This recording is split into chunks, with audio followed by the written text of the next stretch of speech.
একদিন গভীর রাতে বায়েজিদ বোস্তামি যখন পড়াশোনা করছিলেন তখন তার অসুস্থ মা তৃষ্ণার্ত হয়ে পানি চাইলেন।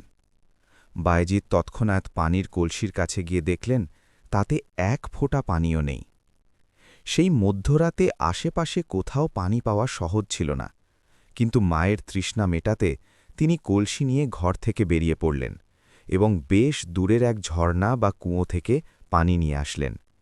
যখন তিনি পানি নিয়ে ঘরে ফিরলেন তখন দেখলেন তার মা আবার গভীর ঘুমে আচ্ছন্ন।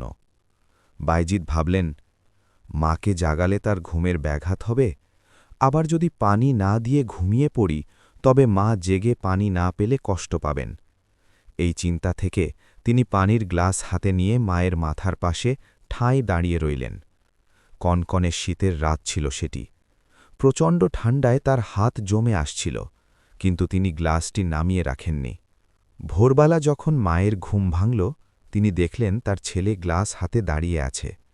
মা অবাক হয়ে জিজ্ঞেস করলেন, বায়েজিদ, তুমি এখানে এভাবে দাঁড়িয়ে কেন?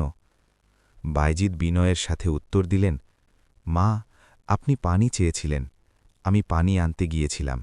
ফিরে এসে দেখি আপনি ঘুমিয়ে পড়েছেন, তাই আপনার ঘুমের ব্যাঘাত না ঘটিয়ে আপনার জাগার অপেক্ষায় দাঁড়িয়েছিলাম।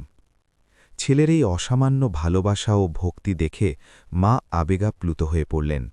তিনি দুই হাত তুলে আল্লাহর দরবারে দোয়া করলেন, হে আল্লাহ, আমার ছেলেকে তুমি জগৎ সেরা অলি বা সাধক হিসেবে কবুল করো। কথিত আছে, মায়ের সেই দোয়ার বরকতেই তিনি পরবর্তীকালে বিশ্বের অন্যতম শ্রেষ্ঠ আধ্যাত্মিক সাধক ও সুলতানুল আরেফিন উপাধিতে ভূষিত হয়েছিলেন।